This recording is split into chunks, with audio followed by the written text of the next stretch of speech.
जय हिंद दोस्तों, आपका स्वागत है आपका अपना चैनल SSGK स्टडी में। आज मैं आपके लेकर फिर से आया हूं सामान्य विज्ञान के प्रश्न जो आरआरबी ग्रुप डी और आरआरबी एनटीपीसी साथ में साथ जो जनरल साइंस के जो भी कंपटीशन में एग्जाम में पूछे जाते हैं उसके लिए महत्वपूर्ण क्लास होगी।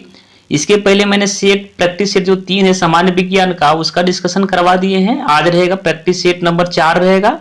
जैसा कि जानते हैं विशेष कर जो सेट को तैयार किया गया आरआरबी ग्रुप डी के आधार पर, जिसमें आरआरबी ग्रुप डी में सामान्य विज्ञान से 25 प्रश्न पूछे जाएंगे। इसी के आधार पर सेट को तैयार किया गया है। तो देर न करते हुए शुरू करते हैं। सेट नंबर 4 का जो पहला प्रश्न होगा और टोटल प्रश्न नंबर क्या होगा 76 नंबर प्रश्न होगा कि अपसारी लेंस वह होता है जो, तो अपसारी लेंस क्या करता है बता दें कि अपसारी लेंस जो होता है वह किरणें को फैलाता है। इसलिए राइट आंसर क्या हो जाएगा, ऑप्शन नंबर डी इसका राइट आंसर हो जाएगा। अपसारी लेंस जो होता है वह किरणें को फैलाता है। और यही अभिसारी लेंस होता है तो क्या करता है, अभिसारी लेंस का बात करते हैं तो अभिसारी लेंस जो है किरणें को क्या करता है, ये एकत्रित करता है। इसलिए राइट आंसर इसका क्या हो जाएगा, अपसारी लेंस वह होता है जो किरणें को फैलाता है। इसलिए राइट आंसर हो जाएगा ऑप्शन नंबर डी।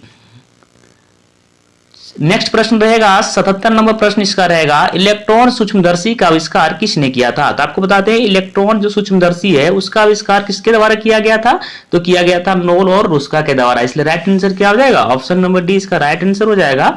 नोल और रुस्का के द्वारा इलेक्ट्रॉन सूक्ष्मदर्शी का आविष्कार किया गया था। ऑप्शन नंबर सी दिया रेबीज के टीके की खोज किसके द्वारा किया गया था, तो रेबीज के टीके की खोज जो किया गया था लुई पास्चर के द्वारा किया गया था। लीवेनहॉक जो है जीवाणु की खोज किए थे, क्या किए थे, जीवाणु की खोज जो किया था किसके द्वारा किया गया था, एंटनी वॉन लीवेनहॉक के द्वारा। नेक्स्ट प्रश्न रहेगा 78 नंबर प्रश्न रहेगा एक कार बैटरी में प्रयुक्त अपघटय होता है। तो आपको बता दें एक कार जो है उसके प्रयुक्त जो अपघटय होता है क्या पाया जाता है, सल्फ्यूरिक एसिड पाया जाता है। जो कार बैटरी है उसमें क्या पाया जाता है, सल्फ्यूरिक एसिड पाया जाता है। राइट आंसर क्या हो जाएगा, ऑप्शन नंबर डी इसका राइट आंसर हो जाएगा सल्फ्यूरिक एसिड। नेक्स्ट प्रश्न रहेगा 79 नंबर प्रश्न रहेगा सूर्य विकिरण का कौन सा भाग सोलर कुकर को गर्म करता है। आपको बता दें बहुत ही इंपॉर्टेंट प्रश्न है, इसे आप ध्यान रखेंगे कि सूर्य का जो विकिरण है वह का कौन सा भाग सोलर कुकर को गर्म कर देता है। तो सौर विकिरण का कौन सा भाग सोलर कुकर को गर्म करता है, तो आपको बता दें सोलर कुकर को गर्म करता है कौन, अवरक्त किरण। इसलिए राइट आंसर क्या हो जाएगा, ऑप्शन नंबर सी इसका राइट आंसर हो जाएगा अवरक्त किरणें। 80 नंबर प्रश्न हो जाएगा 80 नंबर प्रश्न आपके लिए है किसी ध्वनि स्रोत की आवृत्ति में होने वाले उतार चढ़ाव को क्या कहा जाता है। आपको बता दें किसी ध्वनि स्रोत की आवृत्ति में होने वाले उतार और चढ़ाव को क्या कहते हैं, डॉपलर प्रभाव कहते हैं। इसलिए राइट आंसर क्या हो जाएगा, ऑप्शन नंबर ए इसका राइट आंसर हो जाएगा डॉपलर प्रभाव। आपके लिए बहुत ही इंपॉर्टेंट प्रश्न एग्जाम में आता है कि अल्बर्ट आइंस्टीन को किसके लिए उसे नोबेल पुरस्कार दिया गया था। आपको बता दें अल्बर्ट आइंस्टीन को जो है प्रकाश विद्युत प्रभाव के लिए 1921 ईस्वी में नोबेल पुरस्कार दिया गया था। ये बहुत बार एग्जाम में पूछा गया है, इसे आप बार बार एग्जाम में रिपीट भी करता है, इसे आप ध्यान रखेंगे। 81 नंबर प्रश्न दिया हुआ है कोशिका सिद्धांत का प्रतिपादन किसने किया था। तो आपको बता दें कोशिका सिद्धांत का जो प्रतिपादन है वह किया गया था स्लाइडेन एवं स्वान के द्वारा। किसके द्वारा, स्लाइडेन एवं स्वान के कारण के द्वारा किया गया था। इसलिए राइट आंसर क्या हो जाएगा, ऑप्शन नंबर बी इसका राइट आंसर हो जाएगा। डबल हेलिक्स मॉडल जो है उसका खोज के बाद किया जाए तो वाटसन एवं क्रिक के द्वारा किया गया था। क्या किया गया था, वाटसन एवं क्रिक के द्वारा किया गया था। कोशिका सिद्धांत की बात कर रहा है, याद रखिएगा कोशिका सिद्धांत की बात कर रहा है, इसलिए कोशिका सिद्धांत का जो प्रतिपादन है वो स्लाइडेन एवं स्वान के द्वारा किया गया था। वैसे एग्जाम में आता है कोशिका की खोज किसके द्वारा किया गया था, तो कोशिका की खोज जो किया गया था रॉबर्ट हुक के द्वारा किया गया था। इसे भी याद रखिएगा कोशिका सिद्धांत को दिया था स्लाइडेन एवं स्वान ने, लेकिन कोशिका की जो खोज किया था वो किया था किसके द्वारा, रॉबर्ट हुक के द्वारा किया गया था। 82 नंबर प्रश्न दिया हुआ है रक्त का दाब किस यंत्र से मापा जाता है। तो आपको बता दें रक्त का दाब जो है मापा जाता है स्फिग्नोमेनोमीटर के द्वारा। किसके द्वारा, स्फिग्नोमेनोमीटर के द्वारा रक्त दाब को मापा जाता है। और इसमें दिया हुआ है, इसलिए राइट आंसर इसका क्या हो जाएगा, ऑप्शन नंबर 20 का राइट आंसर हो जाएगा स्पिग्नोमेनोमीटर। इसमें दिया हुआ है एनीमोमीटर, एनीमोमीटर के द्वारा नापा जाता है क्या, पवन का वेग को मापा जाता है। क्या मापा जाता है, पवन का वेग। और पायरोमीटर जो है अधिक तापमान को मापने के लिए पायरोमीटर का उपयोग किया जाता है। प्रश्न आ सकता है कि सूर्य के ताप को मापने के लिए किसका इस्तेमाल किया जा सकता है, तो क्या हो जाएगा, पायरोमीटर का। और इसमें दिया हुआ हाइड्रोमीटर, आपेक्षिक घनत्व को मापने के लिए हाइड्रोमीटर का प्रयोग किया जाता है। याद रखिएगा, आपेक्षिक घनत्व को मापने के लिए हाइड्रोमीटर का प्रयोग किया जाता है। 83 नंबर जो प्रश्न दिया हुआ है उसे देख लेते हैं। पानी में हवा का बुलबुला किस तरह कार्य करता है। पानी में जो है हवा का जो बुलबुला है वह किस तरह क्या अर्थ करता है। तो आपको बता दें, पानी में जो हवा का बुलबुला है वह अवतल लेंस की भांति कार्य करता है, इसलिए राइट आंसर क्या हो जाएगा, ऑप्शन नंबर सी को राइट आंसर हो जाएगा अवतल लेंस। आपके लिए प्रश्न रहेगा, इसका जवाब अगर जानते हैं तो कमेंट में बताइएगा कि कोई भी ट्रक ड्राइवर के जो सामने शीशा लगा रहता है, क्या रहता है, ट्रक के सामने जो शीशा लगा रहता है ताकि पिछले वस्तुओं को देखने के लिए जिसका प्रयोग किया जाता है वह किस दर्पण का प्रयोग किया जाता है। अगर आप जानते हैं कि ट्रक के सामने वाले शीशे का प्रयोग किस दर्पण के रूप में किया जाता है, अगर आप जानते हैं तो इसे कमेंट में बताइए। 84 नंबर प्रश्न दिया होगा, कौन सा अधातु कमरे के ताप पर द्रव होता है। तो आपको बता दें कौन सा धातु, प्रश्न पूछ रहा है कौन सा अधातु के बारे में पूछ रहा है, तो कमरे के ताप पर द्रव होता है। तो अधातु का बात कर रहा है तो क्या हो जाएगा, ब्रोमीन हो जाएगा। राइट आंसर क्या हो जाएगा, ऑप्शन नंबर 20 का राइट आंसर हो जाएगा ब्रोमीन। यदि धातु पूछता, कमरे के ताप पर द्रव धातु के बारे में पूछता तो क्या हो जाएगा, पारा हो जाता।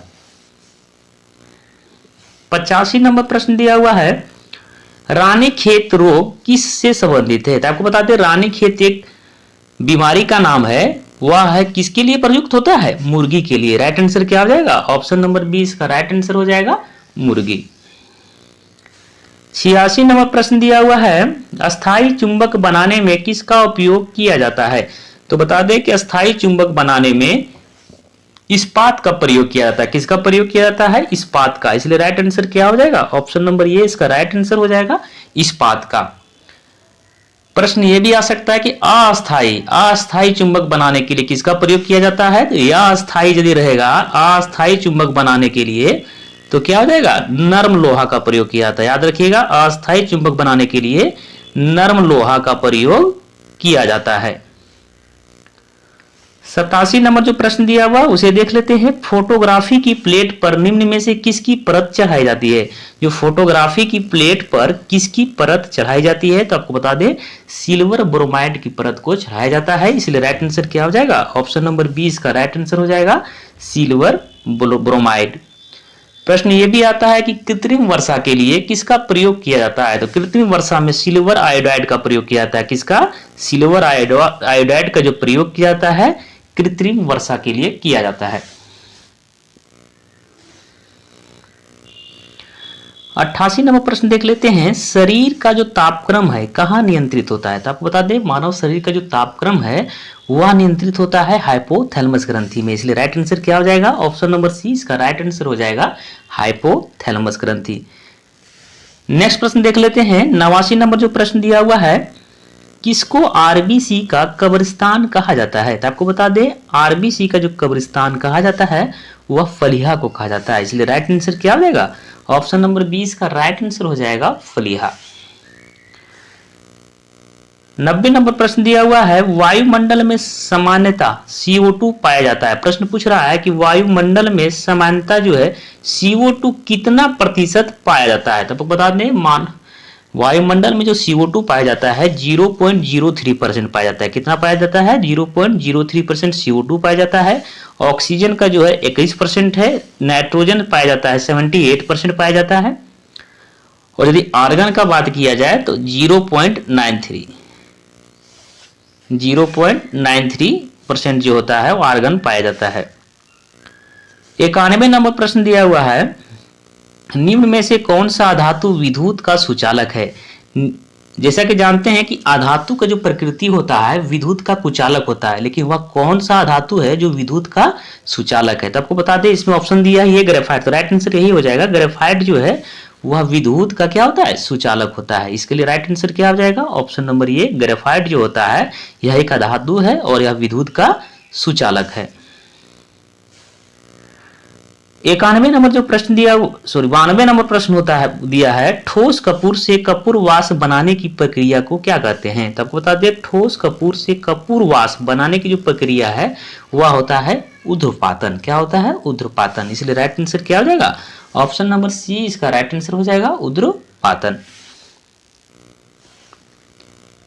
93 नंबर प्रश्न दिया हुआ है, निम्नलिखित में से कौन लोह चुंबकीय पदार्थ नहीं है?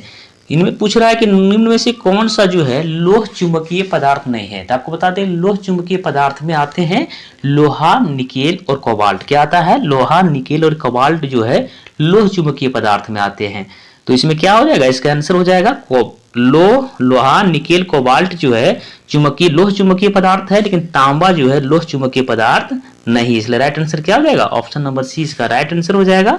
तांबा जो है लोह चुंबकीय पदार्थ नहीं है, लोहा, निकेल और कोबाल्ट जो है लोह चुंबकीय पदार्थ है। 94 नंबर प्रश्न दिया हुआ है, ऐसे तत्व जिनमें धातु और अधातु के गुण पाए जाते हैं क्या कहलाते हैं? वैसे तत्व जो धातु और अधातु दोनों गुण पाए जाते हैं वह क्या कहलाते हैं? तो उपधातु कहलाते हैं। क्या कहलाते हैं? उपधातु कहलाते हैं। राइट आंसर क्या हो जाएगा? ऑप्शन नंबर ये इसका राइट आंसर हो जाएगा, उपधातु।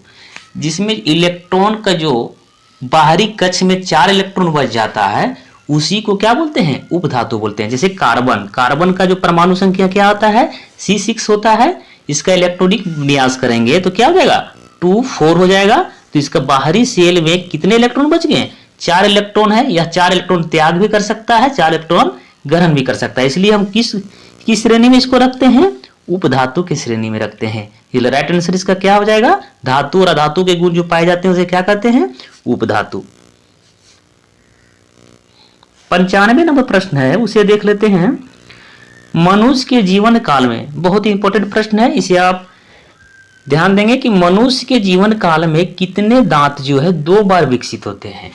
तो मनुष्य के जीवन काल में कितने ऐसे दांत है जो 2 बार विकसित होते हैं? तो आपको बता दें 20 दांत जो है 2 बार विकसित होते हैं। इसलिए राइट आंसर क्या हो जाएगा? ऑप्शन नंबर सी इसका राइट आंसर हो जाएगा, 20 दांत। 96 नंबर प्रश्न दिया हुआ है, बल की परिभाषा न्यूटन के किस नियम से प्राप्त होता है? तो आपको बता दें, बल की जो परिभाषा है वह न्यूटन के पहले नियम से प्राप्त होता है। न्यूटन के गति नियम जो पहला है उसी में बल का व्यंजक प्राप्त होता है, बल की परिभाषा मिलता है। इसलिए राइट आंसर क्या हो जाएगा? ऑप्शन नंबर ये इसका राइट आंसर हो जाएगा, पहला नियम से। 97 नंबर प्रश्न को देखते हैं। घरों में लगे पंखे, बल्ब आदि लगे होते हैं। प्रश्न पूछ रहा है कि घर में जो लगा पंखा होता है और बल्ब होता है वह किस श्रेणी में लगा होता है? तो समांतर क्रम में लगा होता है। किसमें? समांतर क्रम में। राइट आंसर क्या हो जाएगा? ऑप्शन नंबर सी इसका राइट आंसर हो जाएगा, समांतर क्रम। 98 नंबर प्रश्न देख लेते हैं। त्वरित चालक का आविष्कार किसने किया था? आपको बता दें कि जो त्वरित चालक है उसका आविष्कार किसके द्वारा किया गया था? बेंजामिन फ्रैंकलिन के द्वारा। राइट आंसर क्या हो जाएगा? ऑप्शन नंबर 20 का राइट आंसर हो जाएगा, बेंजामिन फ्रैंकलिन के द्वारा। इस आपके लिए प्रश्न रहेगा कि अल्बर्ट आइंस्टीन को नोबेल पुरस्कार कब मिला था? मैंने इस पिछला वीडियो में यदि आप ध्यान से देखे होंगे तो इसी वीडियो में इसका हम डिस्कशन करवाए हैं। अगर आप ध्यान से देखे होंगे तो इसका जवाब देने का प्रयास करें कि अल्बर्ट आइंस्टीन को नोबेल पुरस्कार कब मिला था। अगर इसका जवाब आप जानते हैं तो इसे कमेंट में बताइए। 99 नंबर प्रश्न है, पारसेक इकाई है। प्रश्न दिया हुआ है कि पारसेक किसका इकाई है? तो आपको बता दें, पारसेक जो है दूरी की इकाई है। किसका इकाई है? दूरी के। राइट आंसर क्या हो जाएगा? ऑप्शन नंबर डी इसका राइट आंसर हो जाएगा, दूरी की। एक पारसेक बराबर होता है 3.26 लाइट ईयर। कितना होता है? 3.26 लाइट ईयर। और सेट 4 का अंतिम प्रश्न रहेगा कि ध्वनि का वह न्यूनतम आवृत्ति क्या है जो मनुष्य द्वारा सुनी जा सकती है। तो आपको बता दें, मनुष्य का कान जो है वह 20 हर्ट्ज से लेकर 20,000 हर्ट्ज तक, कितना 20,000 हर्ट्ज तक की आवृत्ति को सुन सकता है। तो इसमें पूछ रहा है कि न्यूनतम आवृत्ति क्या है, तो न्यूनतम जो आवृत्ति क्या हो जाएगा, 20 हर्ट्ज हो जाएगा। मनुष्य का कान जो है 20 हर्ट्ज से लेकर 20,000 हर्ट्ज तक की आवृत्ति को सुन सकता है, इसलिए राइट आंसर हो जाएगा ऑप्शन नंबर 20 का राइट आंसर हो जाएगा 20 हर्ट्ज।